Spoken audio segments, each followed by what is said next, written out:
non da ko tong to media korteng yo to pan to ba kero pilo na to pan ke mate gan jeng si pini kenang sot na to pan ko pan the ni na to no ta ta pan long ma pa le pi pan na to shooting ini lama to no kan ye pan itu mo to kises lipian na tan to no ha no so melong da ko tong Prangsi itong kises lipian mai amai pu gai hom sing be Pardon. la penamparta on ex kises atau kementerian presiden lo alang sa Chandra Singh Pro awi itu mau kita tanggung pada pu kises long secretary rang kamatero la pen ni bang kises long non kiki o makimi kongchun na nasi na to pan ititheni kithan kang tungalam bana tungal phalam mang ki thie pangalan lo mang kadam tang deng poket ai si kalbi rusun so aje kachisi kachidang ke cheng penon panisi ni phaipi se ke ban ni po pharman pan ke klem lo to kabe kechepadu kacherap pachun thek bang so kachuroi phasin to mang so me hang kon no se bang so long itithini ke pani ponji pam aprangsi non akimi a presiden natin naman so kises tripia men kan thompan itu kecingwai pon presiden kay kumsing di pansi tiefen so lam the pani pansi Aprangsi nalitum biuda kacetat bangpu bangpi tumpan kardom payiriklo kedamtang tang ni pai krep hopen risir kepan yang deng pop kep raisi karbi risunim sorong aje kipa dopon mesen pensi chundo pusini tum matai lo sila so ki chuna bangke hopet bangke dak tiri pi amei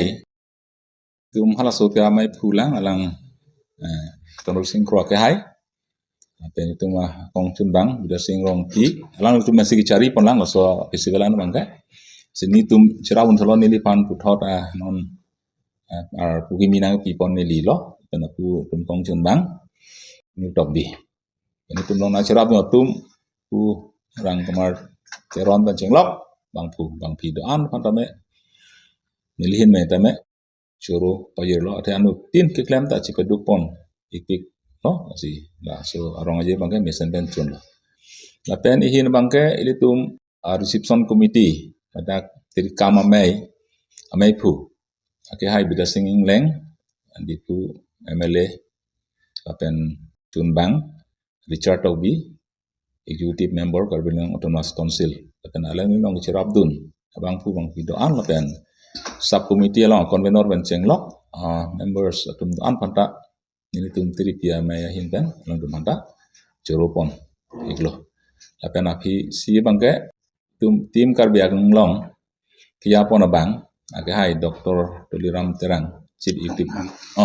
sorry namo tham tene de hai Dr. Tuliram Ronghang chief executive member Karbinang Thomas Council apen aleng long cerap dun tim karbiang long MP MLA EM MSC to an atum hanta itu mahinten jorupon lo apen ba alang li Ronghang sangho CM kaya nange japen tentang kamaha council pe tame itu manange rabdun kadu kawe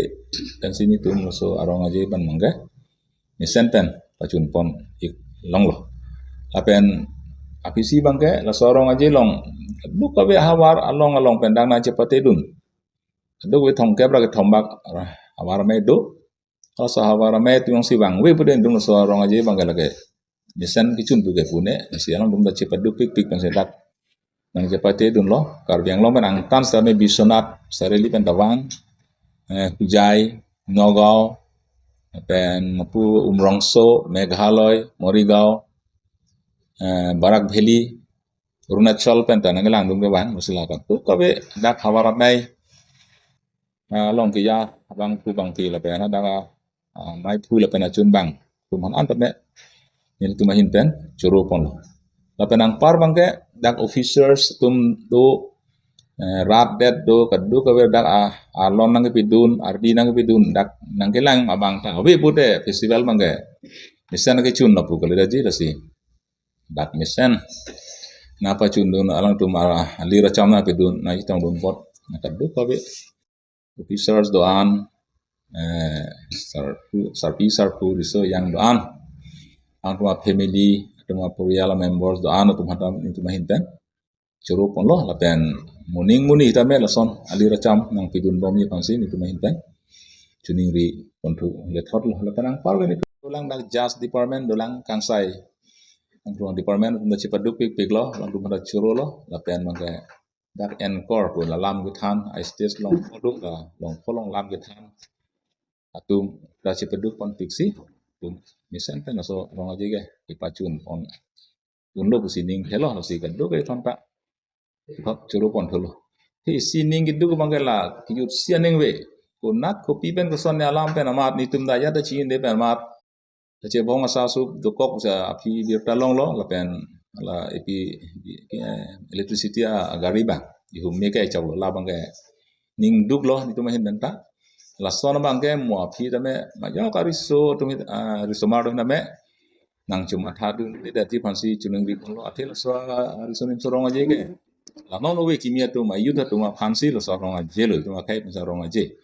si ko pine alam tu aning nai po pedun do ko ba pine do ko de dak ni tum long si alam bang nang pale nang ya polo ni tum long ta dak central committee do volunteers do ka du na tu manang than dok anta ni tum ta isi step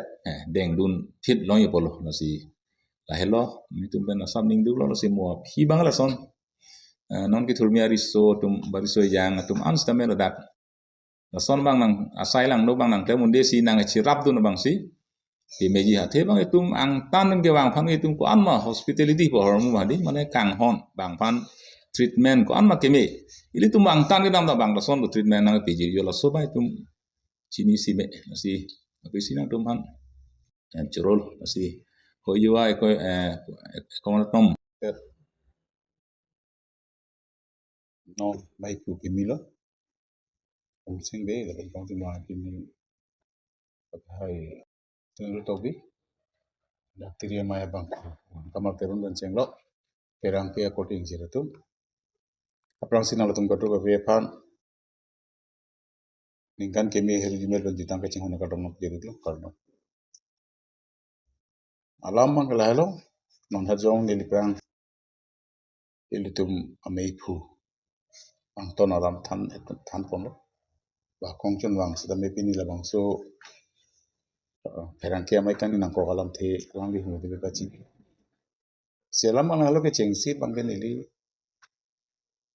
hokebre siang deng hawar hokebre siang deng kar biri sunum surong aje ki katalon ke damtang ni pai krep ko krisir kep an ni samjin ben se chun pon lo ko sin lege jeng si mangan nge pon tu la pen ke la bang sorong je ke pachun je long nang ke cerab dun diri kama mai pu chun bang ke do an sub committee member zatum la pen diri tum central committee long ke do na bang ke tum arjap thip pen si rong je bang ke at talon pon la pen Karbiang long autonomous council en mel tene isi dihina mo nang kerap dolo la budget a teng pen tanal tunang rap dolo sono taxi state government pen kedam tang kan chief minister Himanta Biswa Sarma ka jaga teng 3 crore la bang so budget appropriation mo bi pon lo so teng kan first half mang den tunang release lo ni tung long pon lo kan para sitame Karbiang long la so service ke klem tum sarkar long asai ke klem dun tum alang tum one day basic pay taminang rap dun la so pot nili Karbiang long autonomous council state government na pun kedo unemployed mo pan ninga klong pun kachuro pajiro isi muhat mai puda me pat ninje pon lo ke juda nang juji dok do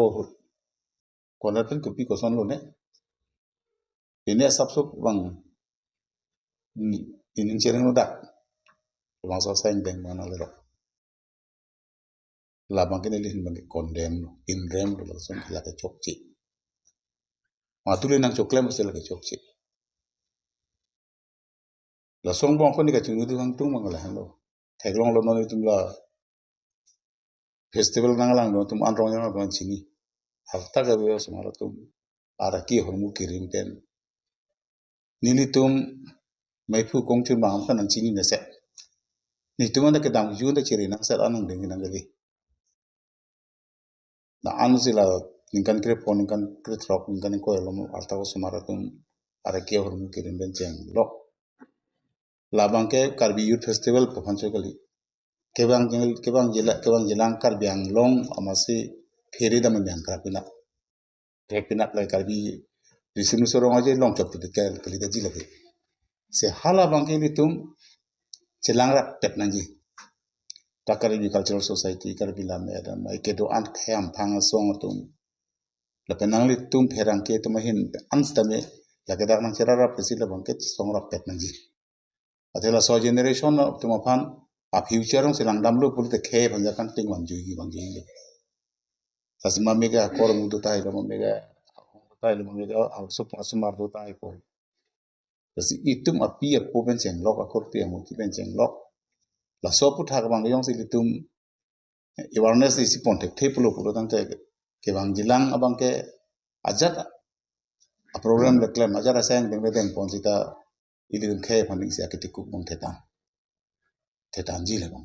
lalu ni bang tu bang chingwai welang sa chingwai ponang ko pu alamang manu pulu mate kangri kan krang tu pik pulu te kangri kan krang orang muda masih nangal le rohma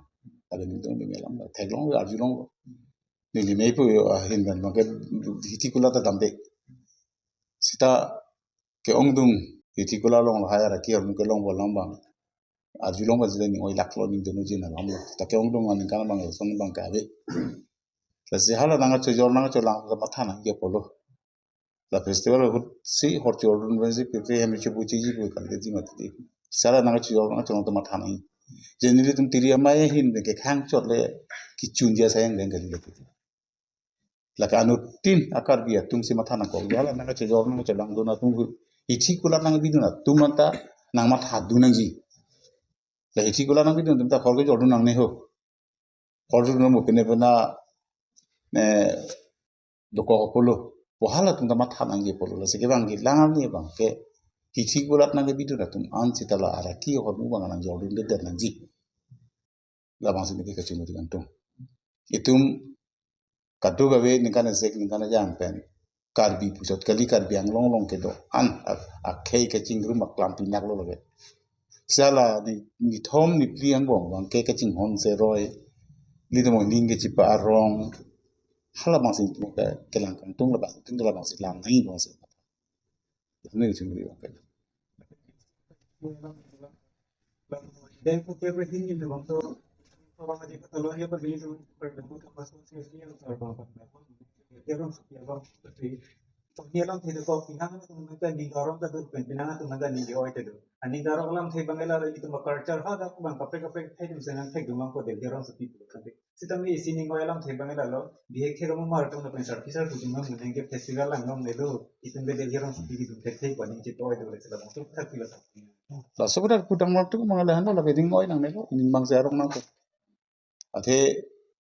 moneng ben ke dil hirong so pisi bidang ber ko kolam kali mate la se kadu we lin ko chingwai bangala lo ba kar beng lo to wasi wasi malam thang ni ga wong ko daga pang da kalam kali la ni tu ben sa bolang di lam don nang lo alam don nang ke nang ko bang kala hello je ili tum kar bia ke to makar I ke autonomous state no autonomous state long lilo pulote long le tike kar bia tum non ke do boma council chot kan bang ke kar bia kai ban chilang idol rilu hal so ka matha ben sili tum autonomous state moment claim lo autonomous ta hempre kan ga song bang ke non puda nang do bom lo sita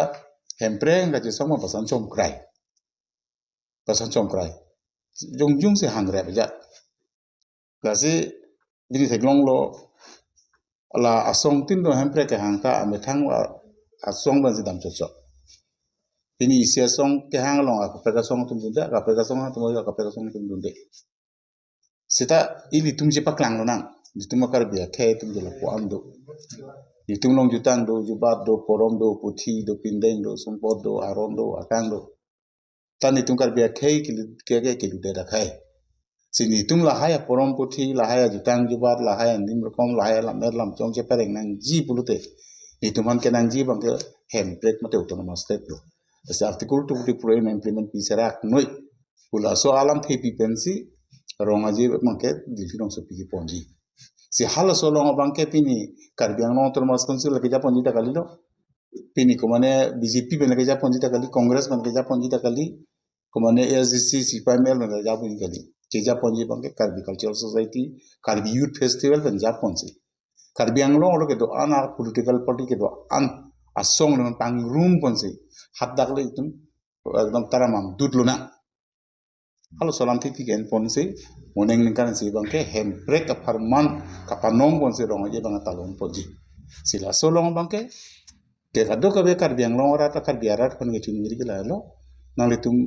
ning si poi tanang ne ning si pa binang ne lagi kar bia ke pan je bang gilang mi si ke me senang thek long ji me ne litum claim ji anda claim lo handbrake palong ye pan kar biang long ingkir nang ji ingkir lo karbiang long arlo kaprek asayang deng hembrit me kai ning da kai bablo ta chunche hemprek long ji mene puse hele kaman ke oda tum anta na song nang ji seng lo un eze pine bangari chi rung si